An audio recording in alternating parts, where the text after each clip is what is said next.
എന്നാൽ അവസാനം പറഞ്ഞതിന്റെ അർത്ഥമെന്താണെന്ന് മനസ്സിലാകാതെ നിൽക്കുകയായിരുന്നു ഗീതാമ്മ. അപ്പോഴും അവന്റെ നിറഞ്ഞ കണ്ണുകൾ അവൾക്കുള്ളിൽ നിറഞ്ഞു നിന്നു. അതവളെ കൂടുതൽ വേദനിപ്പിച്ചു. രാത്രി അത്താഴം കഴിഞ്ഞ് ഉമ്മറത്ത് ഫോണും നോക്കി ഇരിക്കുകയായിരുന്നു അവൻ. അപ്പോഴാണ് അമ്മ അവിടേക്ക് വന്നത്. അവരും അവനരികിലായി വന്നിരുന്നു. മോനെ, നീ ശരിക്കും ആലോചിച്ചിട്ട് തന്നെയാണോ ഇത് തീരുമാനിച്ചേ? ആരും പറയുന്നത് കേട്ട് ആർക്കു വേണ്ടിയും നിനക്കിഷ്ടമില്ലാതെ ഒന്നും സമ്മതിച്ചു കൊടുക്കേണ്ട. ജീവിതം ഒന്നേയുള്ളൂ. അതെങ്ങനെ വേണമെന്ന് തീരുമാനിക്കേണ്ടത് നീയാ. പിന്നീട് വേണ്ടെന്ന് തോന്നിയാൽ മുറിച്ചു മാറ്റാൻ അത്ര എളുപ്പമായിരിക്കില്ല. അമ്മ പറഞ്ഞതും അവനൊന്ന് അമ്മയെ നോക്കി പതിയെ പുഞ്ചിരിച്ചു. സാരമില്ലമ്മേ, ഇതായിരിക്കും എനിക്ക് വിധിച്ചത്. പിന്നെ മായ, അവൾ നല്ല കുട്ടിയല്ലേ. നമുക്കറിയില്ലേ അവളെ. വല്യമാമയെപ്പോലെയൊന്നുമല്ല. അവൾക്ക് വിവരമുണ്ട്. അതുകൊണ്ട് അമ്മ വേറൊന്നും ആലോചിച്ച് ടെൻഷൻ ആവണ്ട. ഇത് നടക്കട്ടെ. എടാ, എന്നാലും. ഒരെന്നാലുമില്ല. ഇത് തന്നെ നടക്കട്ടെ. അമ്മ വല്യമാമനെ വിളിച്ച് പറഞ്ഞോളൂ. പിന്നെ പെട്ടെന്ന് പറ്റില്ല. ഒരു 2 മാസത്തെ സമയം അതെനിക്ക് തന്നേ പറ്റൂ. അവനത് പറഞ്ഞതും അമ്മ അവനെ തന്നെ നോക്കി നിന്നു. അവൻ അമ്മയെ നോക്കി വെറുതെ ഒന്ന് ചിരിച്ചു കാണിച്ചു. അന്ന് രാത്രി അവൾക്ക് ഉറങ്ങാനേ പറ്റിയില്ല. നെഞ്ചാകെ വല്ലാത്തൊരു വേദന. ഹൃദയം പൊട്ടിപ്പിളരുന്നത് പോലെ അവൾക്ക് തോന്നി. തനിക്ക് അവനോട് തോന്നിയ അതേ സ്നേഹം അവന് തന്നോടും ഉണ്ടെന്ന് അറിഞ്ഞതിന് ശേഷമാണ് കൂടുതൽ വേദന തോന്നുന്നത്. തനിക്ക് അവനോട് ഇഷ്ടമുള്ളത് അവൻ തിരിച്ചറിഞ്ഞു. എന്നാൽ അതേ ഇഷ്ടം അവന് തന്നോടും ഉണ്ടെന്ന് താൻ എന്തേ തിരിച്ചറിയാഞ്ഞത്? അവന് തന്നെ ഇഷ്ടമാണെങ്കിൽ തനിക്ക് അവനെ വിട്ടുകളയാൻ പറ്റുമോ? അതിന്റെ ആവശ്യമുണ്ടോ? പക്ഷേ വയ്യ. തനിക്ക് ആശ്രയം തന്നവരെ വേദനിപ്പിക്കാനോ അവരോട് നന്ദികേട് കാണിക്കാനോ വയ്യ. ജിത്തേട്ടൻ എന്തായാലും മായേച്ചിയുമായുള്ള കല്യാണത്തിന് സമ്മതിച്ചു. അതിനിടയിൽ താനും തന്റെ ഇഷ്ടവും ആർക്കും ഒരു ഭാരമാകരുത്. പക്ഷേ തനിക്ക് അവനെ മറക്കാൻ പറ്റുമോ?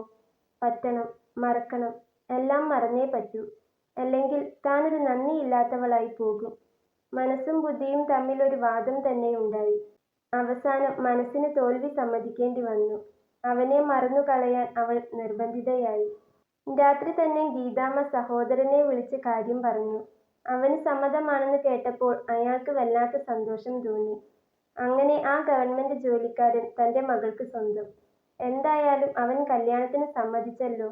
അതുതന്നെ വലിയ കാര്യം. അതിനിടയിൽ ഇനി 2 മാസം പറ്റില്ലെന്നൊന്നും പറയാൻ നിൽക്കേണ്ട. 2 3 മാസം സമയമെടുത്തോട്ടെ. കാത്തിരിക്കാം.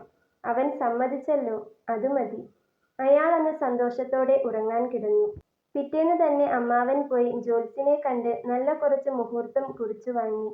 ജിത്തു 2 മാസത്തെ സമയം ചോദിച്ചതുകൊണ്ട് തന്നെ അതിനു ശേഷമുള്ള മുഹൂർത്തമാണ് കുറിപ്പിച്ചത്. ആ കടലാസും കൊണ്ട് അയാൾ നേരെ ചെന്നത് ഗീതാമ്മയുടെ അടുത്തേക്കാണ്. മുഹൂർത്തം കുറിച്ചു വാങ്ങിയെന്ന് കേട്ടപ്പോൾ അവർക്ക് മനസ്സുകൊണ്ട് വലിയ സന്തോഷമൊന്നും തോന്നിയില്ല. മോനെ, വല്യമാമ വന്നിരുന്നു. വരുമ്പോ ജ്യോത്സ്യനെ കണ്ട് മുഹൂർത്തവും കുറിച്ചു വാങ്ങി അതും കൊണ്ടാ വന്നത്. ഇന്ന് തന്നെ പോയി മുഹൂർത്തം കുറിപ്പിക്കുമെന്നൊന്നും ഞാൻ വിചാരിച്ചില്ല. വൈകിട്ട് ആശുപത്രിയിൽ നിന്നും തിരിച്ച് വീട്ടിലേക്ക് വന്നതാണ് അവൻ. ഇന്നും കൂടി അവൻ ആശുപത്രിയിൽ പോയിരുന്നു. ഗോകുലിനെ വൈകിട്ട് ഐസിയുവിൽ നിന്നും റൂമിലേക്ക് മാറ്റിയിരുന്നു. അതുകൊണ്ട് നാളെ മുതൽ ജോലിക്ക് പോകണം. അമ്മ പറഞ്ഞതു കേട്ട് അവൻ അമ്മയെ ഒന്ന് നോക്കി. അവരുടെ മുഖത്തെന്തോ ഒരു വല്ലായ്മ നിറഞ്ഞു നിൽക്കുന്നത് പോലെ അവന് തോന്നി. അതിനെന്താ അമ്മയ്ക്ക് ഒരു വല്ലായ്മ പോലെ?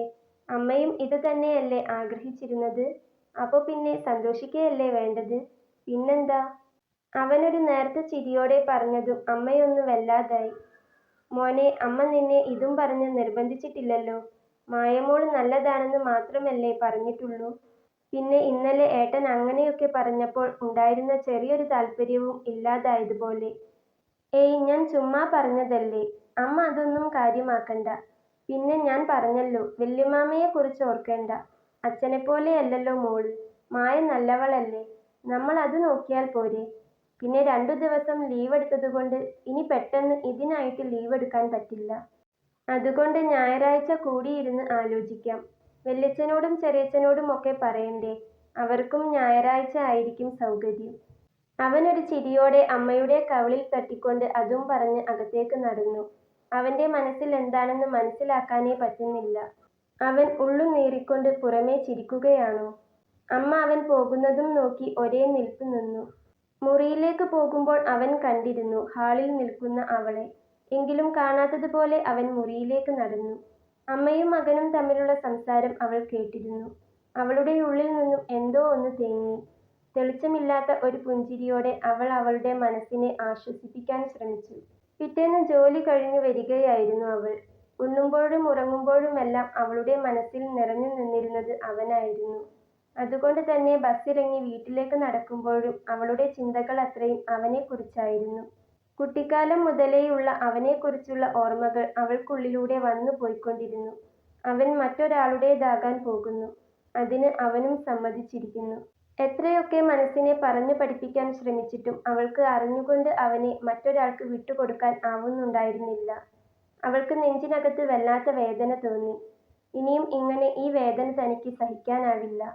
അച്ഛനും അമ്മയും ഏതായാലും തൻ്റെ കൂടെയില്ല. അവരെന്നോ തന്നെ വിട്ടുപോയി.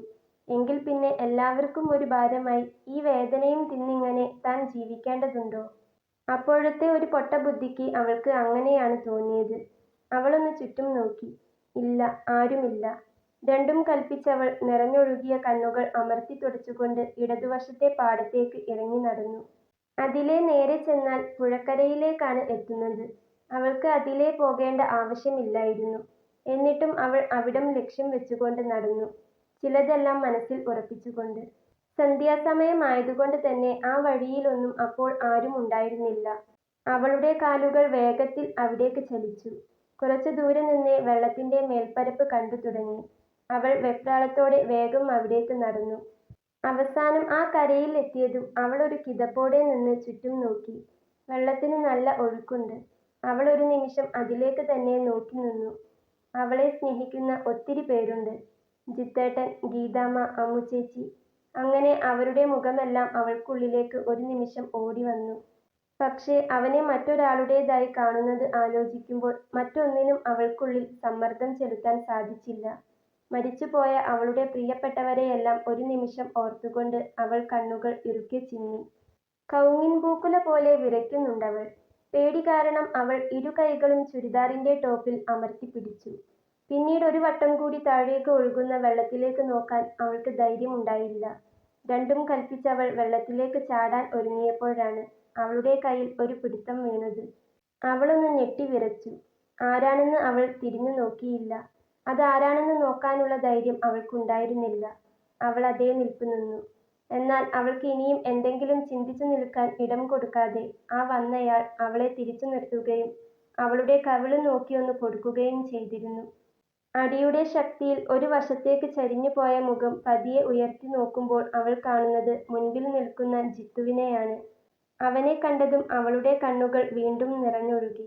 അവന് മുൻപിൽ ഇങ്ങനെ നിൽക്കേണ്ടി വരുമെന്ന് അവൾ ഒരിക്കലും വിചാരിച്ചിരുന്നില്ല. അവൾ തളർന്നുപോയി. അവന്റെ കണ്ണുകളും നിറഞ്ഞിട്ടുണ്ട്. പക്ഷേ അതിനേക്കാൾ ഏറെ അവന്റെ കണ്ണിൽ നിറഞ്ഞു നിൽക്കുന്നത് കത്തുന്ന ദേഷ്യമാണ്. അവൻ അവളോടൊന്നും ചോദിച്ചില്ല. അവളുടെ കയ്യിൽ മുറുക്കെ പിടിച്ചുകൊണ്ട് തിരിച്ചു നടന്നു. ദേഷ്യത്തിന്റെ ആക്കം കൂടിയതുകൊണ്ടാകണം അവളുടെ കയ്യിലെ അവന്റെ പിടുത്തം മുറുകിയിരുന്നു. നിറഞ്ഞൊഴുകുന്ന കണ്ണുകൾ മറുകൈയാൽ തുടച്ചുകൊണ്ട് അവൾ ഒന്നും പറയാതെ അവന്റെ പിറകെ നടന്നു. പാടത്തു നിന്നും റോഡിലേക്ക് കയറിയതും അവിടെ സൈഡിലായി നിർത്തിയിട്ടിരിക്കുന്ന അവന്റെ വണ്ടി കണ്ടു. അവൻ നടന്ന് ബൈക്കിന് അരികിൽ എത്തിയ ശേഷമാണ് അവളുടെ കയ്യിലെ പിടുത്തം വിട്ടത്. അവളുടെ കയ്യിലെ അവൻ പിടിച്ച ആ ഭാഗം ചുവന്നു കിടന്നു. അവൻ അത് കണ്ടെങ്കിലും കാണാത്തതുപോലെ ബൈക്കിൽ കയറിയിരുന്നു. എന്നാൽ അവൾ അപ്പോഴും അതേ നിൽപ്പ് നിൽക്കുകയാണ്. അവൻ ബൈക്കിൽ കയറിയിട്ടും ഒന്നനങ്ങുക പോലും ചെയ്യാതെ തലയും കുമ്പിട്ട് നിൽക്കുന്ന അവളെ അവനൊന്ന് തറപ്പിച്ചു നോക്കി. ഇനി എന്തുണ്ടാക്കാനാ ഇവിടെ തന്നെ ഇങ്ങനെ നിൽക്കുന്നേ? നിന്നോട് ഇനി പ്രത്യേകം പറയണോ വണ്ടിയിൽ കയറാൻ? അവന്റെ ശബ്ദം ഉയർന്നതും അവളൊന്ന് ഞെട്ടി. വേഗം അവന് പിറകിലായി കയറിയിരുന്നു. പിന്നെ ഈ കാണിച്ചു വെച്ചതൊന്നും അമ്മയോട് പറയാൻ നിൽക്കണ്ട. വെറുതെ എന്തിനാ അതിന്റെ സമാധാനം കളയുന്നേ? അവൻ പറഞ്ഞു. അപ്പോഴും അവന്റെ ശബ്ദത്തിൽ മയം വന്നിരുന്നില്ല. അവൾ ഒന്നും പറഞ്ഞില്ല. അവളിൽ നിന്നും മറുപടിയൊന്നും കിട്ടാതെ വന്നതും അവനൊന്ന് തിരിഞ്ഞു നോക്കി. തലയും കുനിച്ചു തന്നെയാണ് അവൾ ഇരിക്കുന്നത്. കണ്ണുകൾ നിറഞ്ഞൊഴുകുന്നുണ്ട്. കൂട്ടത്തിൽ ചുണ്ടുകൾ വിതുമ്പുകയും ചെയ്യുന്നു. തന്റെ വിരലുകളുടെ പാട് അവളുടെ ഇടം കവിളിൽ ചുവന്നു കിടക്കുന്നു. അവന്റെ നെഞ്ചൊന്നു വിങ്ങി. താൻ ഒരു നിമിഷം വൈകിയിരുന്നെങ്കിൽ അവന് അങ്ങനെയൊന്നും ചിന്തിക്കാൻ പോലും ആകുന്നുണ്ടായിരുന്നില്ല. ഞാൻ പറഞ്ഞത് കേട്ടില്ലേ നീ? ഇനി ചെന്ന് ഇതൊന്നും അമ്മയോട് പറയാൻ നിൽക്കണ്ട എന്ന്. അവൻ വീണ്ടും പറഞ്ഞതും അവളൊരു നേർത്ത മൂളലോടെ പതിയെ തലയാട്ടി. അവളെ ഒന്നുകൂടി കനപ്പിച്ചു നോക്കിക്കൊണ്ട് അവൻ വണ്ടി മുന്നോട്ടെടുത്തു. റോഡിൽ നിന്ന് മുറ്റത്തേക്ക് കയറിയപ്പോഴേ കണ്ടു ഉമ്മറത്ത് അവളെയും നോക്കി നിൽക്കുന്ന അമ്മയെ. ജിത്തുവിന് പിറകിലിരിക്കുന്ന അവളെ കണ്ടപ്പോഴാണ് ഗീതാമ്മയ്ക്ക് സമാധാനമായത്. എങ്കിലും ഒരുമിച്ച് വന്നിറങ്ങിയ അവരെ കണ്ടപ്പോൾ അവർക്കെന്തോ ഒരു വേദന തോന്നി. അവർ തമ്മിൽ ഒരുമിച്ചിരുന്നെങ്കിലെന്ന് അവർക്കുള്ളിൽ ഒരു മോഹം തോന്നി തുടങ്ങിയിരുന്നു. ഇതെന്താ മോളെ ഇത്ര വൈകിയത്? അമ്മ എത്ര തവണ വിളിച്ചു, മോളെന്താ ഫോൺ എടുക്കാതിരുന്നേ? ഉമ്മറത്തു നിന്നും മുറ്റത്തേക്ക് ഇറങ്ങി വന്നുകൊണ്ട് ഗീതാമ്മ ചോദിച്ചു. അത് ഇറങ്ങാൻ കുറച്ച് നേരം വൈകി. ഫോൺ സൈലന്റ് ആയിരുന്നു. അമ്മ വിളിച്ചത് കേട്ടില്ല. അവൾ പറഞ്ഞത് കേട്ട് ഗീതാമ്മ അവളെയൊന്ന് നോക്കി.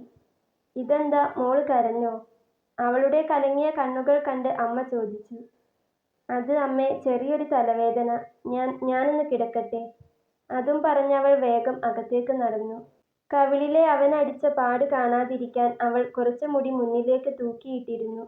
അവൾ അകത്തേക്ക് പോയി കഴിഞ്ഞതും ഗീതാമ്മ ജിത്തുവിനെ ഒന്ന് നോക്കി. അവന്റെ മുഖത്തും എന്തോ ഒരു വല്ലാത്ത ഗൗരവം നിറഞ്ഞു നിൽക്കുന്നത് പോലെ. നിനക്കെന്ത് പറ്റി? നിന്റെ മുഖം എന്താ ഇങ്ങനെ വല്ലാതെയിരിക്കുന്നേ? ഗീതാമ്മ അവനോട് ചോദിച്ചു. എനിക്കെന്തു പറ്റാൻ? അവൻ പ്രത്യേകിച്ച് ഭാവവ്യത്യാസം ഒന്നുമില്ലാതെ പറഞ്ഞുകൊണ്ട് അകത്തേക്ക് നടന്നു. അല്ല, എന്നിട്ട് നീ അവളെ എവിടുന്നാ കണ്ടേ? നീ ചെന്ന് അവളെ വിളിച്ചതാണോ? അമ്മ അവന് പിറകെ ചെന്നുകൊണ്ട് ചോദിച്ചു. അല്ല, ഞാൻ ആ പാടത്തിന്റെ അവിടുന്നാ കണ്ടേ. അത്രയും പറഞ്ഞുകൊണ്ട് അവൻ മുറിയിലേക്ക് നടന്നു. അവനെ ഒന്ന് നോക്കിക്കൊണ്ട് ഗീതാമ്മ അടുക്കളയിലേക്കും. മുറിയിലെത്തിയതും അവൻ വാതിൽ ലോക്ക് ചെയ്തുകൊണ്ട് കട്ടിലിൽ വന്നു മലർന്നു കിടന്നു. അവനാകെ ഭ്രാന്ത് പിടിക്കുന്നുണ്ടായിരുന്നു. ഒരു നിമിഷം താനൊന്ന് വൈകിയിരുന്നെങ്കിൽ പിന്നെ എന്താകുമായിരുന്നു? അവന് അങ്ങനെയൊന്നും ചിന്തിക്കാൻ പോലും ആകുന്നുണ്ടായിരുന്നില്ല. അപ്പോഴത്തെ ആ ദേഷ്യത്തിൽ അവളെ തല്ലിപ്പോയതാണ്. പാവം, അവൾക്ക് എത്രമാത്രം സങ്കടം തോന്നിയിട്ടായിരിക്കും ഇങ്ങനെയൊന്ന് ചെയ്യാൻ പോയത്. തന്നെ കിട്ടാത്തതുകൊണ്ട് ചാകാൻ മാത്രം അവൾ തന്നെ സ്നേഹിക്കുന്നുണ്ടോ? ഉണ്ടാകും. അവളുടെ സ്ഥാനത്ത് താനായിരുന്നെങ്കിൽ ഇങ്ങനെ ചെയ്യുമായിരുന്നോ? പറയാൻ പറ്റില്ല. ചിലപ്പോൾ ചെയ്തു പോകും. അവളുടെ നിറഞ്ഞ കണ്ണുകളും ചുവന്നു തിണർത്ത കവിളും അവനെ വീണ്ടും വേദനിപ്പിച്ചു. ഇനിയും ഇത് ഇങ്ങനെ വൈകിപ്പിച്ചുകൂടാ. അവൾക്ക് ഇങ്ങനെ വീണ്ടും തോന്നിയാലോ? അവൻ വേഗം ഫോൺ എടുത്തുകൊണ്ട് മുറിയിൽ നിന്നും പുറത്തേക്ക് നടന്നു.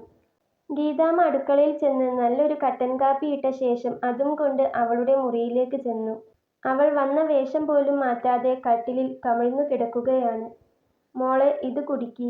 നല്ല തലവേദനയുണ്ടോ? ഡോക്ടറെ കാണാൻ പോണോ? അവൾക്കരികിൽ വന്നിരുന്നുകൊണ്ട് അവളുടെ മുടിയിലൂടെ തലോടിക്കൊണ്ട് ഗീതാമ്മ പറഞ്ഞു. അതുകൂടിയായതും അവളുടെ സങ്കടം വർദ്ധിച്ചു. താൻ എന്ത് വലിയ തെറ്റാ ചെയ്യാൻ പോയത്? തനിക്ക് എന്തെങ്കിലും സംഭവിച്ചു പോയിരുന്നെങ്കിൽ അമ്മയും ചിത്തേട്ടനുമൊക്കെ എങ്ങനെ സഹിച്ചേനെ? ഇത്രയും കാലം തന്നെ നോക്കി വലുതാക്കിയിട്ട് അവരുടെ മോനെ ആശിച്ചതും പോരാ, അവനെ കിട്ടാത്തതുകൊണ്ട് ചാവാനും പോയിരിക്കുന്നു. തനിക്കെന്തെങ്കിലും സംഭവിച്ചിരുന്നേൽ എല്ലാ കുറ്റവും അമ്മയ്ക്കും ചിത്തേട്ടനുമായേനെ. വല്യമ്മാവൻ പറഞ്ഞതുപോലെ നാട്ടുകാര് പലതും പറഞ്ഞുണ്ടാക്കിയേനെ. അവൾക്ക് വല്ലാത്ത കുറ്റബോധം തോന്നി. വേണ്ട ഗീതാമ്മേ, ഇപ്പൊ കുറവുണ്ട്. കുറച്ചു നേരം കിടന്നാൽ മതി, മാറിക്കോളും. അവൾ ഗീതാമ്മയുടെ മടിയിലേക്ക് തലവെച്ച് കണ്ണുകൾ അടച്ചു കിടന്നു. എന്നാൽ ഈ കാപ്പി കുടിച്ചിട്ട് കിടക്ക്. തലവേദനയ്ക്ക് ഇത്തിരി സമാധാനം കിട്ടും. ഗീതാമ്മ അത് പറഞ്ഞതും അവൾ ഒന്നുകൂടി അവരിലേക്ക് ചേർന്നു കിടന്നു. ഇപ്പോൾ എഴുന്നേറ്റാൽ മുഖത്തെ പാട് ചിലപ്പോൾ ഗീതാമ്മ കാണും. പിന്നെ അതിനൊരു ഉത്തരം കൂടി കൊടുക്കേണ്ടി വരും. എന്തു പറയും താൻ? ഒന്നും പറയാനില്ലാത്തതുകൊണ്ട് തന്നെ അവൾ എഴുന്നേൽക്കാതെ കിടന്നു. ഞാൻ കുടിച്ചോളാം. ഗീതാമ്മ ചെന്നോ? അവൾ അതും പറഞ്ഞുകൊണ്ട് മടിയിൽ നിന്നും കട്ടിലിലേക്ക് ഇറങ്ങിക്കിടന്നു. തണുത്തു പോകും, വേഗം എടുത്തു കുടിക്കണേ. അതും പറഞ്ഞ് ഗീതാമ്മ മുറിയിൽ നിന്നും പുറത്തേക്ക് പോയി. ഗീതാമ്മ പോയെന്ന് ഉറപ്പായപ്പോൾ അവൾ പതിയെ ചെന്ന് വാതിലടച്ച് തിരികെ വന്നു. അവൾ നേരെ വന്നു നിന്നത് കണ്ണാടിക്ക് മുൻപിലാണ്. കണ്ണുകൾ ആകെ കരഞ്ഞു കലങ്ങിയിട്ടുണ്ട്. അവൾ പതിയെ കവിളിലൂടെ വിരലോടിച്ചു നോക്കി. ഇപ്പോഴും അവന്റെ കൈച്ചൂട് അവിടെ തങ്ങി നിൽക്കുന്നത് പോലെ. കണ്ണാടിയിൽ സൂക്ഷിച്ചു നോക്കിയപ്പോൾ കണ്ടു അവന്റെ വിരൽപ്പാടുകൾ.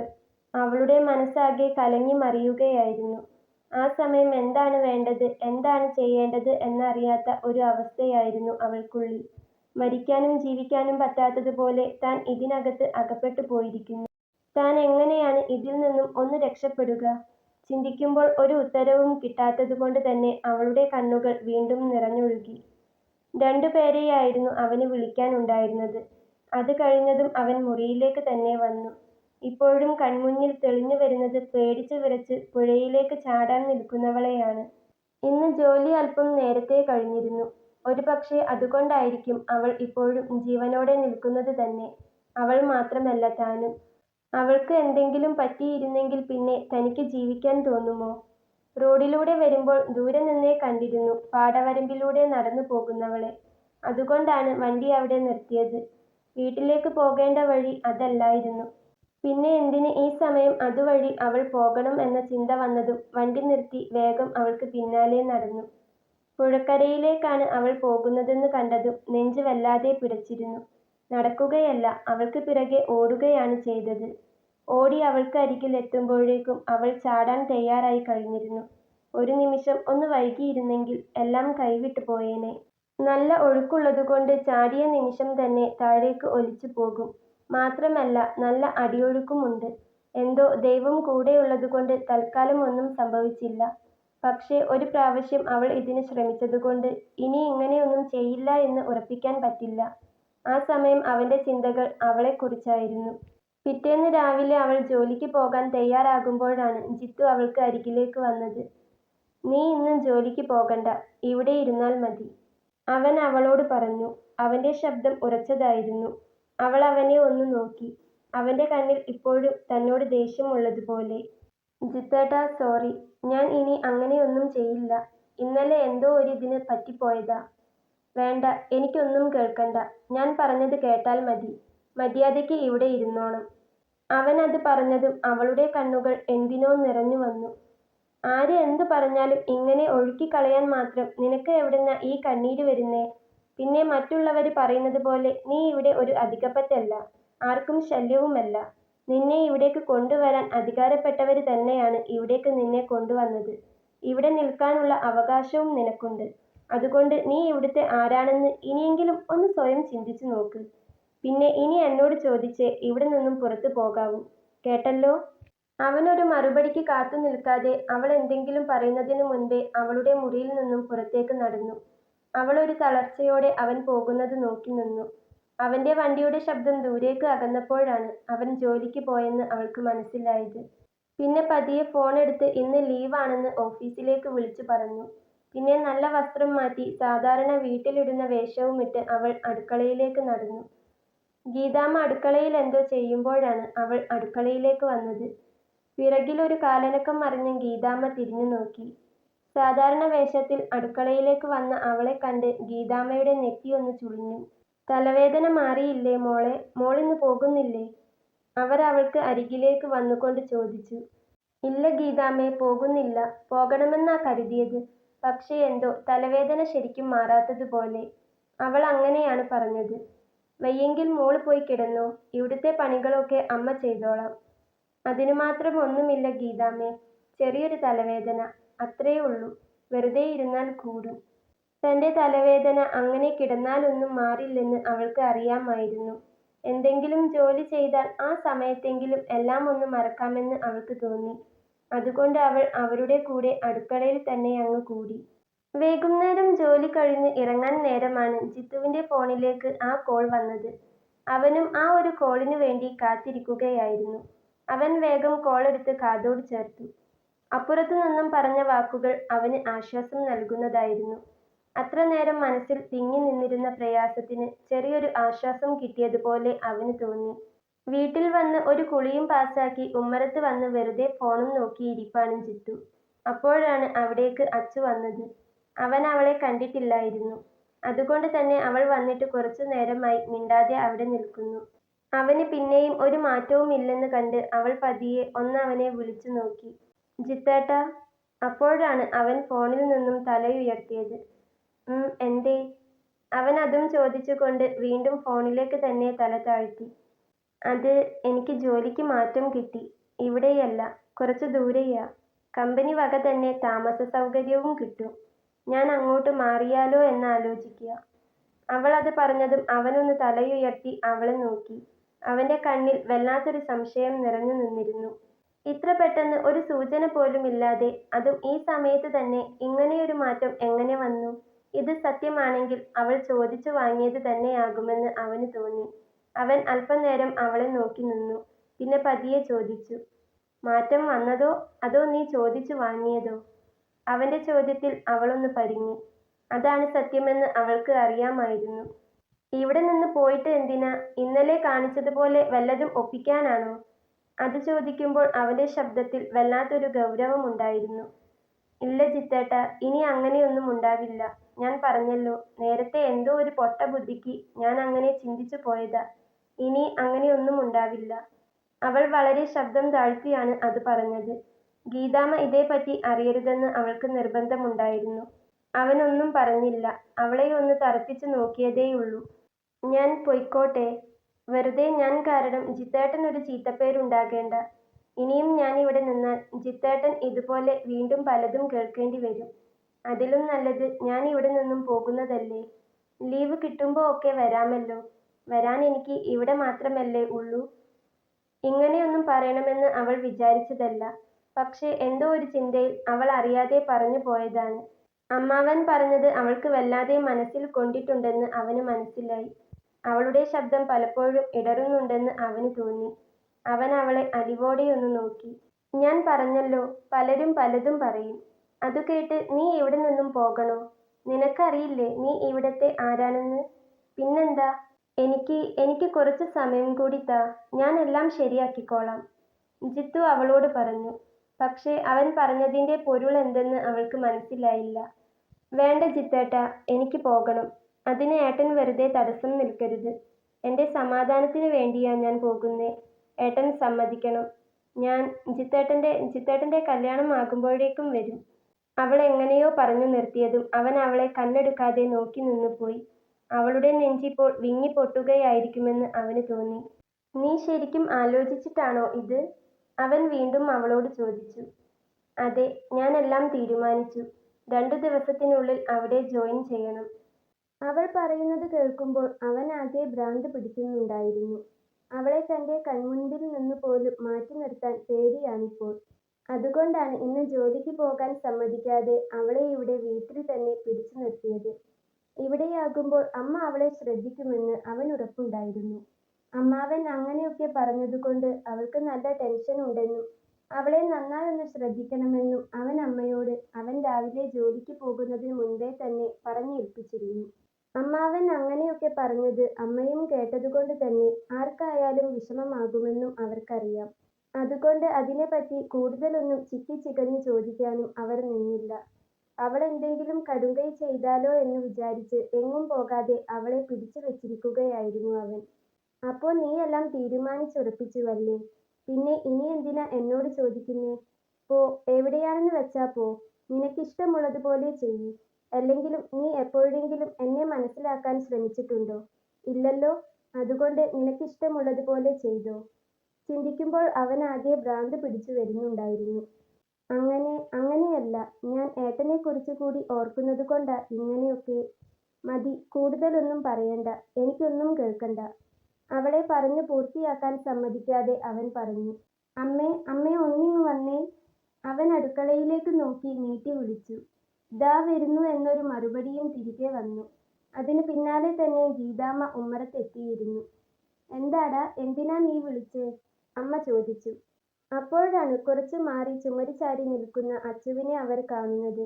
അവളുടെ മുഖമാകെ വല്ലാതെയായിട്ടുണ്ട്. കണ്ണുകൾ നിറഞ്ഞിട്ടുണ്ടെന്ന് തോന്നുന്നു. തലയും കുനിച്ചു നിൽക്കുന്നതുകൊണ്ട് തന്നെ ശരിക്ക് കാണുന്നില്ല.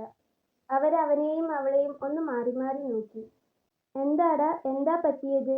മോളാകെ വല്ലാതായിട്ടുണ്ടല്ലോ, അവർ ചോദിച്ചു. അത് അമ്മ വല്യമാമനെ വിളിച്ചു പറയണം. 2 മാസത്തേക്കൊന്നും കാത്തു നിൽക്കണ്ട. അടുത്ത ആഴ്ച തന്നെ കല്യാണം നടത്താമെന്ന്. വല്യച്ഛനോടും ചെറിയച്ഛനോടും ഞാൻ തന്നെ വിളിച്ചു പറഞ്ഞോളാം. ചെറിയമ്മാവനോട് അമ്മയൊന്ന് പറ ഇവിടം വരെ വരാൻ. എന്നിട്ട് ആലോചിച്ച് ഒരു തീയതി കണ്ടിട്ട് വേണം ഈ കല്യാണം ഒന്ന് നടത്താൻ. അവൻ പറഞ്ഞതും ഗീതാമ്മയും അവളും ഒന്ന് ഞെട്ടിയിരുന്നു. എങ്കിലും അവൾ ആ ഞെട്ടൽ പുറത്തു കാണിച്ചില്ല. അവൾ അതേ നിൽപ്പ് നിന്നു. എന്താ മോനെ ഇത്ര പെട്ടെന്ന്? നീ ആദ്യം 2 മാസം പറഞ്ഞതാണല്ലോ. പിന്നെന്താ? അതുമല്ല, നാളെ അമ്മു ഇവിടേക്ക് വരാമെന്ന് പറഞ്ഞിട്ടുണ്ട്. അവൾക്ക് ഈ കല്യാണത്തിന് താല്പര്യമില്ലെന്ന്. മായയെ ഇഷ്ടമില്ലാഞ്ഞിട്ടല്ല, വല്യമ്മാവനെ ഓർത്തിട്ടാ. ഗീതാമ്മ പറഞ്ഞതും അവൻ അമ്മയെ ഒന്ന് നോക്കി. ഇനി പറഞ്ഞിട്ട് കാര്യമില്ല. തീരുമാനിച്ചു കഴിഞ്ഞു. ഇത് തന്നെ നടക്കട്ടെ, അവൻ ഉറപ്പിച്ചു പറഞ്ഞു. ശരി, ആയിക്കോട്ടെ. ഇപ്പൊ എന്താ പെട്ടെന്ന് ഇങ്ങനെ പറയാൻ? അതിനെന്താ കാരണം? ഗീതാമ്മ അവനോട് ചോദിച്ചു. അത് ദേ ഇവളോട് ചോദിച്ചു നോക്ക്. ആരെങ്കിലും എന്തെങ്കിലും പറയുന്നത് കേട്ട് ഇവൾ ഇവിടെ നിന്നും പോവുകയാണെന്ന്. എന്നിട്ട് എന്റെ കല്യാണത്തിന് വരാമെന്ന്. അവൻ അത് പറഞ്ഞതും ഗീതാമ്മ ഞെട്ടി. പോവേ? എവിടേക്ക്? അവരൊരു ഞെട്ടലോടെ തന്നെ ചോദിച്ചു. ആ, പോവുകയാണെന്ന്. കമ്പനിയിൽ നിന്നും സ്ഥലം മാറ്റം വാങ്ങി പോവുകയാണെന്ന്. നമ്മളോടൊന്നും ചോദിക്കാതെ തന്നെ അവൾ തീരുമാനിച്ചു കഴിഞ്ഞു. മോളെ, വല്യമ്മാവൻ എന്തെങ്കിലും പറയുന്നെന്ന് വെച്ച് മോളെന്താ ഇങ്ങനെ? അതൊന്നും കാര്യമാക്കണ്ട. മോളെങ്ങും പോകണ്ട. ഗീതാമ്മ അവളുടെ കയ്യിൽ പിടിച്ചുകൊണ്ട് പറഞ്ഞു. അവൾ അവരെ തലയുയർത്തി നോക്കിയില്ല. പക്ഷേ അവൾ കരയുകയായിരുന്നു. വേണ്ട അമ്മേ, അവൾ പൊയ്ക്കോട്ടെ. പക്ഷേ അതെന്റെ കല്യാണം കഴിഞ്ഞിട്ടാണെന്ന് മാത്രം. അതുവരെ അവളിവിടെ ഉണ്ടാവണം. അതുകൊണ്ട് എത്രയും വേഗം തന്നെ ഇത് നടക്കട്ടെ. അമ്മയോട് അതും പറഞ്ഞവൻ അകത്തേക്ക് നടക്കാനൊരുങ്ങി. പുറത്തേക്ക് പോകരുത്. എന്തെങ്കിലും ആവശ്യമുണ്ടെങ്കിൽ എന്നോട് പറഞ്ഞിട്ടേ പോകാവൂ. കേട്ടല്ലോ? അകത്തേക്ക് നടക്കാനൊരുങ്ങിയ അവൻ വീണ്ടും അവൾക്കരികിലേക്ക് തന്നെ വന്നുകൊണ്ട് പറഞ്ഞു. അവളൊന്നും പറഞ്ഞില്ല. വെറുതെ ഒന്ന് തലയാട്ടിയത് മാത്രമേയുള്ളൂ. അവളെ ഒന്നുകൂടി നോക്കിക്കൊണ്ട് അവൻ അകത്തേക്ക് തന്നെ നടന്നു. എല്ലാം കേട്ട് ഒന്നും വിശ്വസിക്കാനാകാതെ നിൽക്കുകയായിരുന്നു ഗീതാമ്മ. എത്രയും പെട്ടെന്ന് കല്യാണം നടത്തണമെന്ന് അവൻ പറഞ്ഞെന്ന് ഗീതാമ്മ പറഞ്ഞപ്പോൾ വല്യമ്മാവന് വലിയ സന്തോഷമായി. കൂടാതെ സമാധാനവും. അയാളുടെ നെഞ്ചിൽ നിറഞ്ഞു നിന്നിരുന്ന വലിയൊരു പ്രയാസത്തിന് കുറച്ചുകൂടി ആശ്വാസം കിട്ടിയതുപോലെ. പക്ഷേ അച്ചുവിന് അന്ന് രാത്രി ഒട്ടും ഉറക്കം വന്നില്ല. വെറുതെ അങ്ങോട്ടും ഇങ്ങോട്ടും തിരിഞ്ഞു മറിഞ്ഞു കിടന്നു. താൻ പേടിച്ച ദിവസം അടുത്തിരിക്കുന്നു. അവൻ മറ്റൊരാളുടേതാകാൻ പോകുന്നു. അവൾക്ക് വല്ലാത്ത വേദന തോന്നി. പക്ഷേ മായേച്ചി ഒരു പാവമാണ്. വല്യമ്മാവനെപ്പോലെയല്ല. അതാണ് ചെറുതെങ്കിലും ആകെയുള്ളൊരു സമാധാനം. ജിത്തേട്ടനെയും ഗീതാമ്മയെയും പൊന്നുപോലെ നോക്കിക്കോളും. തനിക്ക് ആശ്വസിക്കാൻ അത് മതി. അങ്ങനെ മനസ്സിനെ സമാധാനിപ്പിച്ചുകൊണ്ടവൾ ഉറങ്ങാൻ ശ്രമിച്ചു. പിറ്റേന്ന് രാവിലെ തന്നെ അമ്മു വീട്ടിലെത്തിയിരുന്നു. അവൾ നേരെ ചെന്നതും അടുക്കളയിലേക്കാണ്. അവിടെ ഗീതാമ്മ മാത്രമേ ഉണ്ടായിരുന്നുള്ളൂ. അവൾ അടുക്കള സ്ലാബിന്മേൽ കയറിയിരുന്നുകൊണ്ട് പറഞ്ഞു. എന്തൊക്കെയാ അമ്മേ ഈ കേൾക്കുന്നേ? ഇവൻ ഇത്രയും ബുദ്ധിയില്ലാതെയായോ? മായ നല്ലവള് തന്നെയാ എന്നു കരുതി വല്യമ്മാവൻ നമ്മളോട് ചെയ്തതും പറഞ്ഞതുമെല്ലാം മറക്കാൻ പറ്റുമോ? എന്തു വന്നാലും അമ്മ ഈ കല്യാണത്തിന് സമ്മതിക്കാൻ പാടില്ലായിരുന്നു. എനിക്കെന്ത് ചെയ്യാൻ പറ്റും? അവന്റെ ജീവിതമല്ലേ. അവനല്ലേ തീരുമാനിക്കേണ്ടത്. അവൻ തീരുമാനിച്ചു. പിന്നെ മായമോൾ ഒരു പാവാ. അതുകൊണ്ട് തന്നെ ആദ്യം കേട്ടപ്പോൾ എനിക്കൊരു താല്പര്യമുണ്ടായിരുന്നു. പക്ഷേ പിന്നെ ഇവിടെ വന്ന് അച്ചുവിനെയും അവനെയും ചേർത്ത് ഏട്ടൻ ഓരോന്ന് പറഞ്ഞപ്പോൾ എന്തോ എനിക്കും വല്ലായ്മ പോലെ. എന്തൊക്കെയായാലും ഏട്ടൻ അങ്ങനെയൊക്കെ പറയാൻ പാടുണ്ടോ? അമ്മുവിനുള്ള ചായ എടുത്തു കൊടുത്തുകൊണ്ട് ഗീതാമ്മ പറഞ്ഞു. അപ്പോഴാണ് അച്ചു അവിടേക്ക് വന്നത്. ആ, ആരിത്? അമ്മുച്ചേച്ചിയോ? എപ്പോ വന്നു? അടുക്കളയിലേക്ക് വന്ന അച്ചു അമ്മുവിനെ കണ്ട് ഒരു ചിരിയോടെ ചോദിച്ചു. ഞാനിപ്പോ വന്നേ ഉള്ളൂ. അല്ല അച്ചു, നിനക്ക് ഇത്ര വിവരമേ ഉള്ളോ? ആരേലും എന്തേലും പറഞ്ഞിട്ട് പോയെന്ന് വെച്ച് നീ ഇവിടെ നിന്നും പോവാനൊക്കെ തീരുമാനിച്ചോ? അമ്മു ചെറിയൊരു ദേഷ്യത്തോടെ തന്നെയാണ് അവളോടത് ചോദിച്ചത്. അച്ചു ഒന്നും പറഞ്ഞില്ല. വെറുതെ ഒന്ന് ചിരിച്ചു. അല്ല അമ്മേ, ഏതായാലും വല്യമാമ അങ്ങനെയൊക്കെ പറഞ്ഞു. എന്നാൽ പിന്നെ നമുക്ക് ഇവളെയും ജിത്തുവിനെയും അങ്ങ് കെട്ടിച്ചാൽ പോരായിരുന്നോ? അമ്മു കാര്യത്തിൽ തന്നെ പറഞ്ഞതും അച്ചുവിന്റെ നെഞ്ചൊന്ന് പിടഞ്ഞു. എന്റെ മനസ്സിലും അങ്ങനെയൊന്നുണ്ടായിരുന്നു. ആ, ഇനി പറഞ്ഞിട്ടെന്താ കാര്യം? ഇതായിരിക്കും വിധി. ഗീതാമ്മ അതും പറഞ്ഞുകൊണ്ട് അടുക്കളപ്പുറത്തേക്കിറങ്ങിപ്പോയി. പിറ്റേന്ന് തന്നെ എല്ലാവരും കൂടിയിരുന്ന് ആലോചിച്ച് ഒരു ദിവസം തീരുമാനിച്ചു. ജിത്തുവിന്റെ അച്ഛന്റെ ആളുകൾക്ക് വലിയ താല്പര്യമുണ്ടായിരുന്നില്ല. അതിനു കാരണം മായയുടെ അച്ഛന്റെ സ്വഭാവം തന്നെയായിരുന്നു. എങ്കിലും അവന്റെ ഇഷ്ടം ഇതായതുകൊണ്ട് മാത്രം എല്ലാവരും സമ്മതിച്ചു. ഇന്നാണ് താലിമാലയും ഡ്രസ്സുമെല്ലാം എടുക്കാൻ പോകുന്നത്. ജിത്തുവും അമ്മയും അമ്മുവും അച്ചുവുമാണ് ഇവിടെ നിന്ന് പോകുന്നത്. അവിടെ നിന്ന് മായയും വല്യമ്മാവനും അമ്മായിയും ഉണ്ട്. കൂടെ വരുന്നില്ലെന്ന് ഒരുപാട് വട്ടം പറഞ്ഞു നോക്കിയെങ്കിലും അമ്മു നിർബന്ധിച്ചവളെ കൂടെ കൂട്ടിയതാണ്. അവനെയും മായയെയും ഒരുമിച്ച് കാണേണ്ടി വരുമെന്നത് അവളിലൊരു പ്രയാസം തീർത്തിരുന്നു. എന്നാൽ അവരുടെ കൂടെ വന്ന അവളെ കണ്ടതും മുഖം ഇരുണ്ടു പോയത് അമ്മാവന്റേതാണ്. ഇനി താൻ എന്തെങ്കിലും പറഞ്ഞിട്ട് അതിന്റെ പേരിൽ ജിത്തു എന്തെങ്കിലും പറഞ്ഞ് ഈ കല്യാണം മുടങ്ങരുതെന്ന് അയാൾക്ക് നിർബന്ധമുണ്ടായിരുന്നു. ഈ കളർ എങ്ങനെയുണ്ട്? എനിക്ക് ചേരുമോ ജിത്തേട്ടാ? ഒരു ചുവന്ന കളർ സാരിയെടുത്ത് തന്നോട് ചേർത്ത് വെച്ചുകൊണ്ട് മായ ജിത്തുവിനോട് ചോദിച്ചു. അതവൾക്ക് നല്ലപോലെ ചേരുന്നുണ്ടായിരുന്നു. അവനൊരു പുഞ്ചിരിയോടെ തന്നെ അവളെ നോക്കി സൂപ്പർ എന്ന് കൈകൊണ്ട് കാണിച്ചു. ഇതൊന്നും കണ്ടു നിൽക്കാനുള്ള ത്രാണി അച്ചുവിനുണ്ടായിരുന്നില്ല. എങ്കിലും ഇതാണ് തന്റെ വിധിയെന്നോർത്ത് അവൾ സ്വയം ആശ്വാസം കണ്ടെത്താൻ ശ്രമിച്ചു. കല്യാണപ്പെണ്ണിനുള്ള ഡ്രസ്സെല്ലാം എടുത്ത ശേഷം പിന്നെ ബാക്കിയുള്ളവർക്കുള്ള ഡ്രസ്സ് എടുക്കുന്ന തിരക്കിലായിരുന്നു. അച്ചുവിന്റെ അവസരം വന്നപ്പോൾ സാധാരണ ഒരു ചുരിദാർ എടുക്കാൻ പോയ അച്ചുവിനെ തടഞ്ഞത് മായ തന്നെയായിരുന്നു. തന്റെ കല്യാണത്തിന് എല്ലാവരും സാരി ഉടുത്താൽ മതിയെന്ന് പറഞ്ഞ് അച്ചുവിനെ മായ ഒരുപാട് നിർബന്ധിച്ചു. അമ്മുവും സാരി തന്നെയാണ് ഉടുക്കുന്നത്. അമ്മു കൂടി നിർബന്ധിച്ചതും അവൾ മനസ്സില്ലാ മനസ്സോടെ സമ്മതിച്ചു.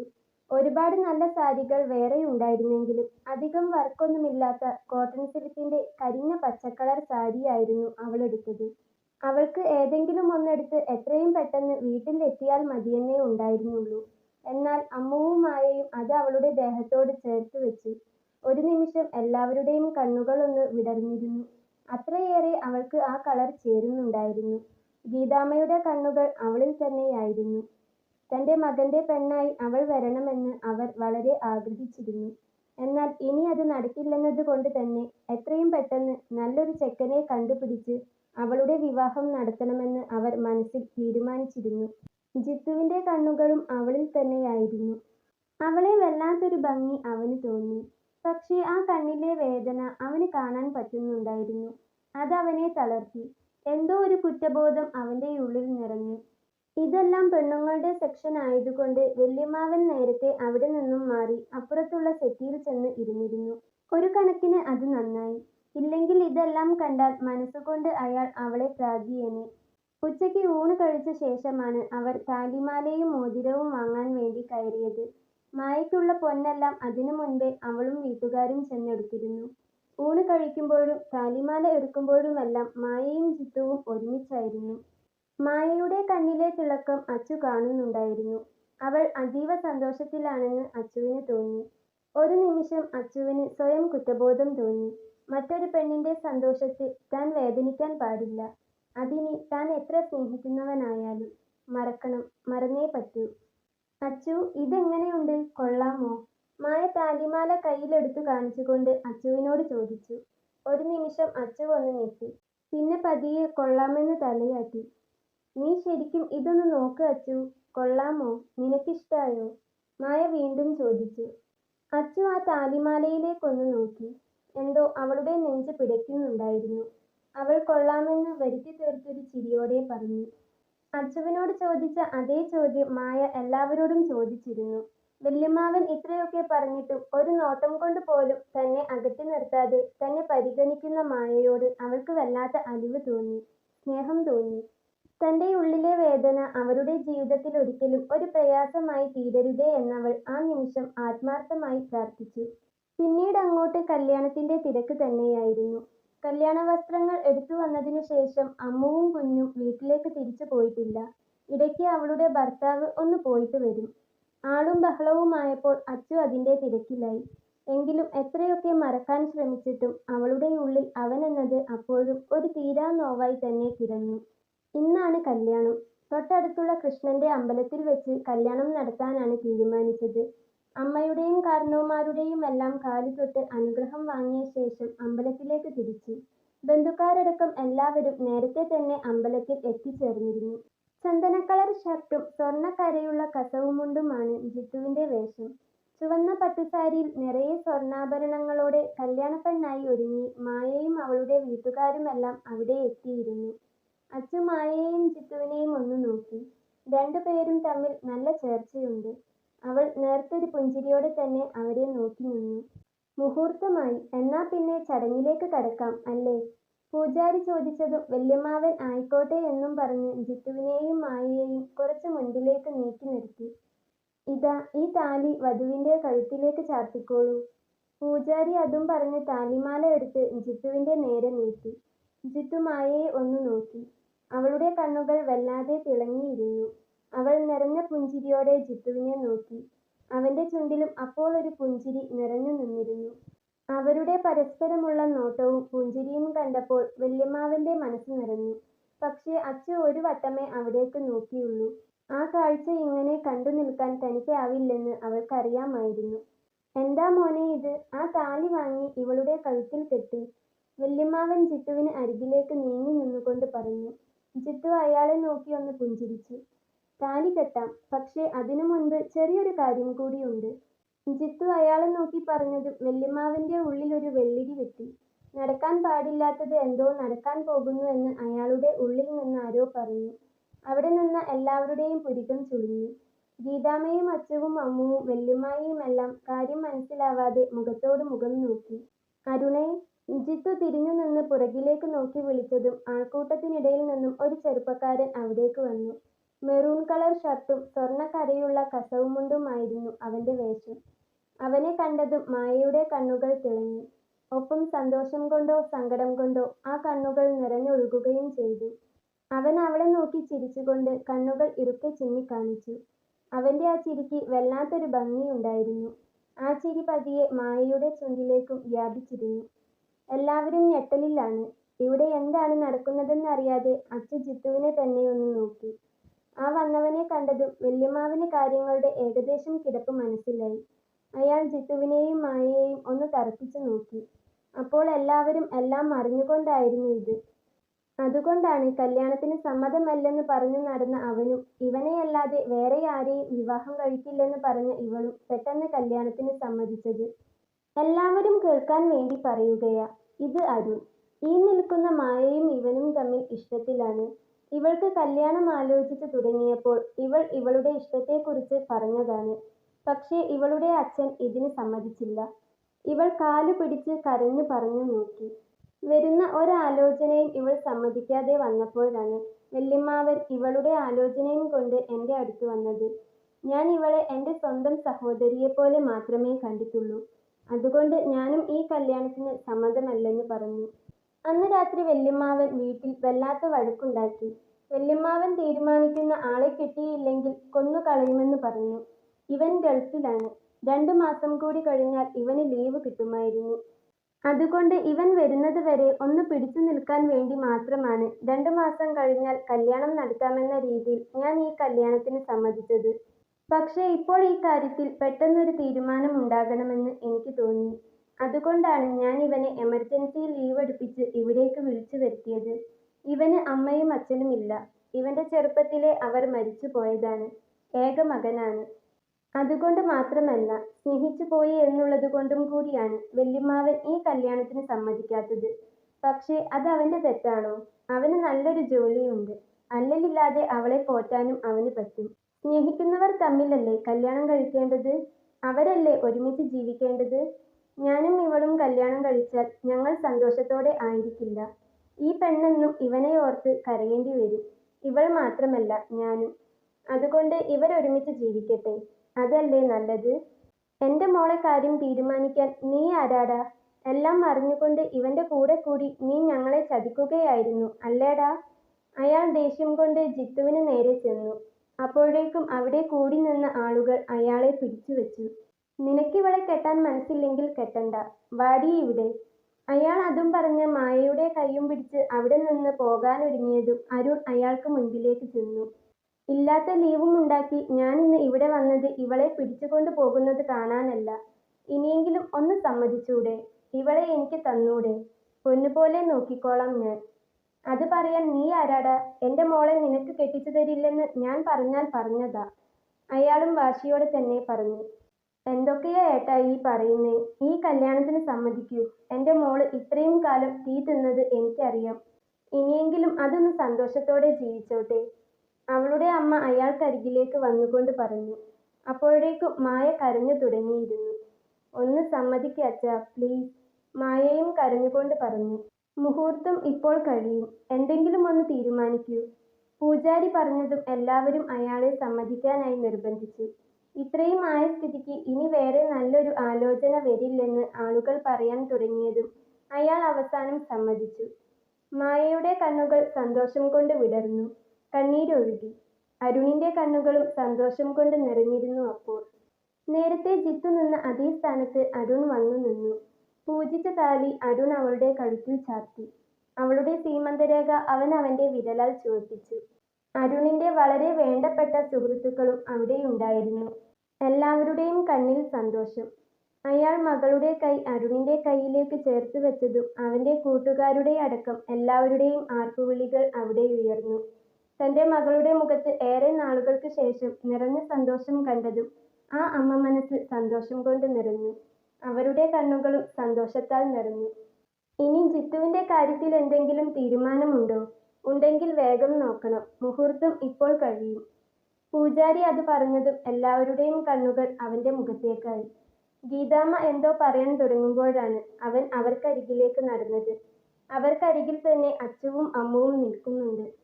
എനിക്ക് ഇവളെ മതി അമ്മേ. ജിത്തു അച്ചുവിന്റെ കയ്യിൽ പിടിച്ചുകൊണ്ട് അമ്മയോട് അത് പറഞ്ഞതും അവരും അത് ആഗ്രഹിച്ചിരുന്നു എന്ന പോലെ നിറഞ്ഞ കണ്ണുകളോടെ തലയാട്ടി. അച്ചുവിന് അവിടെ നടക്കുന്നതെന്താണെന്ന് ഒരു നിമിഷം മനസ്സിലായില്ല.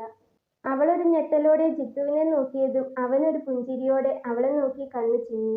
അവൾക്കപ്പോഴും ഒന്നും വിശ്വസിക്കാൻ പറ്റുന്നുണ്ടായിരുന്നില്ല. എത്ര വേഗമാണ് എല്ലാം മാറി മറിഞ്ഞത്. ഒരു നിമിഷം കൊണ്ട് എല്ലാം അവസാനിച്ചേനെ. പക്ഷേ ഇപ്പോൾ അവന് തന്നെ മതിയെന്ന്, അവൻ തന്റേതാണെന്ന്. അവൾക്ക് സന്തോഷം കൊണ്ട് നെഞ്ച് വിങ്ങി പൊട്ടുന്നത് പോലെ. അവളൊന്ന് ഗീതാമ്മയുടെ മുഖത്തേക്ക് നോക്കി. അവിടെ നിറഞ്ഞ സന്തോഷമാണ്. അമ്മുവിനെ നോക്കുമ്പോൾ അവിടെയും സന്തോഷം തന്നെ. ജിത്തു അവളുടെ കയ്യിൽ മുറുക്കെ പിടിച്ചു. പിന്നെ പതിയെ പൂജാരിക്ക് അരികിലേക്ക് ചെന്നു. താലി കെട്ടാൻ താലിമാലയുണ്ടോ? പൂജാരി ചോദിച്ചതും ജിത്തു വേഗം അവന്റെ ഷർട്ടിന്റെ കീശയിൽ നിന്നും ഒരു സ്വർണ്ണ ചെയിൻ പുറത്തെടുത്തു. അത് പൂജാരിയുടെ കയ്യിലെ താലത്തിലേക്ക് വെച്ചു കൊടുത്തു. അതിന്റെ അറ്റത്ത് ഒരു കുഞ്ഞി താലി കിടപ്പുണ്ടായിരുന്നു. ഈ ചെയിൻ എവിടെയോ കണ്ടതുപോലെ. അവൾ അത് ഓർത്തെടുക്കാൻ ശ്രമിച്ചു. അപ്പോഴാണ് അവൾക്കത് ഓർമ്മ വന്നത്. അന്ന് ജ്വല്ലറിയിൽ നിന്ന് വാങ്ങിയ അതേ മാല. ആ മാല വാങ്ങുമ്പോൾ മായേച്ചി ഒരുപാട് തവണ തന്നോട് ചോദിച്ചതാണ് ശരിക്കും തനിക്കിത് ഇഷ്ടമായോ എന്ന്. സാരി എടുത്തതും അങ്ങനെ തന്നെയായിരുന്നു. ചുരിദാർ എടുക്കാൻ നിന്ന തന്നെക്കൊണ്ട് നിർബന്ധിച്ച് സാരി എടുപ്പിച്ചതും മായേച്ചി തന്നെയായിരുന്നു. അപ്പോ മായേച്ചിക്ക് ഇതേക്കുറിച്ച് അറിയാമായിരുന്നോ? അവളൊന്ന് ജിത്തുവിന്റെ മുഖത്തേക്ക് നോക്കി. ആ നോട്ടത്തിന്റെ അർത്ഥം മനസ്സിലായതുപോലെ അവൻ അവളെ നോക്കിയൊന്ന് പുഞ്ചിരിച്ചു. അവൾ മായയുടെ മുഖത്തേക്ക് നോക്കി. അരുണിനോട് ചേർന്ന് നിൽക്കുന്ന മായയും അവൾക്ക് നിറഞ്ഞൊരു പുഞ്ചിരി സമ്മാനിച്ചു.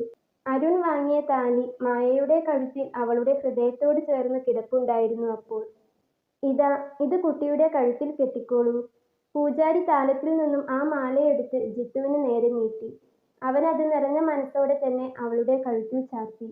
അവൾ കൈ രണ്ടും കൂപ്പി ഇരു കണ്ണുകളും അടച്ച് അതിനെ സ്വീകരിച്ചു. അവളുടെ സീമന്തരേഖ അവൻ അവന്റെ വിരലാൽ ചുവപ്പിച്ചു. നേർത്തൊരു ഇളം കാറ്റ് തന്നെ പൊതിയുന്നത് പോലെ അവൾക്ക് തോന്നി. അത് തന്നെ സ്നേഹിക്കുന്ന, തന്നെ വിട്ടുപോയ തന്റെ പ്രിയപ്പെട്ടവരുടെ സാന്നിധ്യമാണെന്ന് അവൾക്ക് തോന്നി. അവളുടെ മനസ്സ് നിറഞ്ഞു. അങ്ങനെ ആഗ്രഹിച്ച, സ്നേഹിച്ച പുരുഷനാൽ തന്നെ അവൾ സുമംഗലിയായി. അവളുടെ കണ്ണുകൾ നിറഞ്ഞിരുന്നു ആ സമയം. അതുകണ്ട് ജിത്തുവിന്റെ കണ്ണുകളും ഈറനണിഞ്ഞു. ഇനി ആരാ കുട്ടിയെ കൈപിടിച്ചു കൊടുക്കുന്നത്? പൂജാരി ചോദിച്ചു. വേറെ ആരെങ്കിലും മുൻപോട്ട് വരുന്നതിനു മുൻപേ അതിനായി വന്നത് വല്യമ്മാവൻ തന്നെയായിരുന്നു. അതാരും പ്രതീക്ഷിച്ചിരുന്നില്ല. അതുകൊണ്ട് തന്നെ എല്ലാവരും ഒന്ന് ഞെട്ടി. മോള് ഈ വല്യമ്മാമയോട് ക്ഷമിക്ക്. അതും പറഞ്ഞ് അയാൾ നിറഞ്ഞ മനസ്സോടെ തന്നെ അവളുടെ കൈ പിടിച്ച് ജിത്തുവിന്റെ കൈയിലേക്ക് വെച്ചു കൊടുത്തു. അവളുടെ ഉള്ളിൽ അതൊരു ഞെട്ടലിനോടൊപ്പം വല്ലാത്തൊരു സന്തോഷം കൂടി തീർത്തിരുന്നു. ജിത്തുവിന്റെ അടക്കം അവിടെ നിന്ന എല്ലാവരുടെയും മനസ്സും നിറഞ്ഞു. ഗീതാമ്മയുടെ കണ്ണുകൾ സന്തോഷം കൊണ്ട് നിറഞ്ഞു. അമ്പലത്തിനോട് ചേർന്നുള്ള ഓഡിറ്റോറിയത്തിൽ കല്യാണസദ്യ ഒരുക്കിയിരുന്നു. രണ്ടു നവദമ്പതികൾ നിറഞ്ഞ മനസ്സോടെ പൂർണ്ണ സന്തോഷത്തോടെ അവരുടെ വിവാഹസദ്യ കഴിച്ചു. എല്ലാം കഴിഞ്ഞ് അവിടെ നിന്നും രണ്ടു കാറുകളിലായി രണ്ടു വീട്ടിലേക്ക് മടങ്ങുമ്പോൾ ജിത്തുവും അരുണും തമ്മിലൊന്ന് കെട്ടിപ്പിടിച്ചു. എല്ലാം വിചാരിച്ചതുപോലെ തന്നെ ശുഭമായി നടന്നതിലുള്ള സന്തോഷമായിരുന്നു അവർക്ക്. നിന്നോട് ഞാൻ പറഞ്ഞതല്ലേ എനിക്ക് കുറച്ചുകൂടി സമയം തരാൻ, എല്ലാം ഞാൻ ശരിയാക്കിക്കോളാമെന്ന്. വീട്ടിലേക്കുള്ള യാത്രയിൽ കാറിലിരിക്കുമ്പോൾ ജിത്തു അവളോട് പറഞ്ഞു. അവൾ അവനെ ഒന്ന് നോക്കി. ഇപ്പോൾ മനസ്സിലാകുന്നു അന്നവൻ അങ്ങനെ പറഞ്ഞതിന്റെ അർത്ഥമെന്തെന്ന്. നീ എന്താ വിചാരിച്ചേ? വല്യമ്മാമ എന്തെങ്കിലും പറയുന്നത് കേട്ട് ഞാൻ നിന്നെ അങ്ങ് വേണ്ടെന്ന് വെക്കുമെന്നോ? നിന്നെ മറക്കുമെന്നോ? എന്നാലും നീ എന്നെ ഇങ്ങനെയാണോ മനസ്സിലാക്കിയത്? ഇത്ര സ്നേഹമേ നിനക്കെന്നോട് ഉണ്ടായിരുന്നുള്ളോ? ഓ സോറി, അങ്ങനെ പറയാൻ പാടില്ലല്ലേ. എന്നെ കിട്ടാത്തത് കൊണ്ടല്ലേ നീ ചാവാൻ പോയത്? അപ്പോ നിനക്കെന്നെ അത്രയും ഇഷ്ടമുള്ളതുകൊണ്ടല്ലേ? അവൻ അങ്ങനെ പറഞ്ഞതും അവളുടെ കണ്ണുകൾ നിറഞ്ഞൊഴുകി. അവൾ അവന്റെ തോളിലേക്ക് ചാഞ്ഞിരുന്നു. അവനൊരു കയ്യാൽ അവളെ ചേർത്ത് പിടിച്ചുകൊണ്ട് നെറുകയിൽ ചുംബിച്ചു. അവന്റെ ആദ്യ ചുംബനം. അവളിലൊരു കുളിര് വന്നു നിറഞ്ഞു. നേർത്തൊരു കരച്ചിൽ അവളുടെ തൊണ്ടക്കുഴിയോളം വന്നെത്തി നിന്നു. എന്നാലും അത് വേണ്ടിയിരുന്നില്ല അച്ചൂ. ഞാനൊരു നിമിഷം വൈകിയിരുന്നേൽ, നിന്നെ കണ്ടില്ലായിരുന്നെങ്കിൽ, നിനക്കെന്തേലും പറ്റിയിരുന്നേൽ എനിക്ക് ചിന്തിക്കാൻ പോലും വയ്യ. പറയുമ്പോൾ അവന്റെ കണ്ണുകൾ നിറഞ്ഞിരുന്നു. അവൾ വീണ്ടും അവനോട് ചേർന്ന് കണ്ണുകളടച്ചു. ഇപ്പോൾ അവനിങ്ങനെ പറയുമ്പോൾ അവൾക്കും അങ്ങനെയൊന്ന് ചിന്തിക്കാൻ പോലും ആകുന്നുണ്ടായിരുന്നില്ല. ഒരു നിമിഷത്തെ പൊട്ട ബുദ്ധിക്ക് ഈ സന്തോഷമെല്ലാം ഇല്ലാതായി പോയേനെ. ഒരു കുടുംബം കണ്ണീരിലായേനെ. അവളുടെ കണ്ണുകളും നനഞ്ഞു. അത് അവന്റെ ഷർട്ടിനെ നനച്ചിറങ്ങി അവന്റെ ഹൃദയത്തെ തൊട്ടു. ഇനി എനിക്ക് പ്രശ്നമില്ല. നാളെയെങ്കിൽ നാളെ. നീ നിന്റെ ഇഷ്ടം പോലെ എവിടേക്ക് വേണേലും പൊക്കോ. ഇനി അങ്ങനെ പോയാലും എന്നെ കിട്ടില്ലെന്നോർത്ത് നീ ചാവാനൊന്നും പോണില്ലല്ലോ. അവളുടെ കണ്ണീരിന്റെ നനവറിഞ്ഞതും അവൻ വിഷയം മാറ്റാനെന്ന പോലെ ഒരു ചിരിയോടെ പറഞ്ഞു. ഞാനിനി എങ്ങും പോണില്ല. എനിക്ക് എനിക്ക് ഇവിടെ തന്നെ നിന്നാൽ മതി. അവളൊരു കുറുമ്പോടെ അതും പറഞ്ഞ് അവനിലേക്ക് ഒന്നുകൂടി ചേർന്നിരുന്നു. അല്ലെടി പൊയ്ക്കോ. വേണ്ടെന്നേ. അതുകേട്ട് അവൻ ഒന്നുകൂടി ചിരിച്ചു. ആ ചിരിയിൽ അവളും പങ്കാളിയായി. നിലവിളക്കിൽ തിരിയിട്ട് അവരെയും നോക്കി ആ വീടും വീട്ടുകാരും അവരെയും കാത്തിരിക്കുകയായിരുന്നു അപ്പോൾ.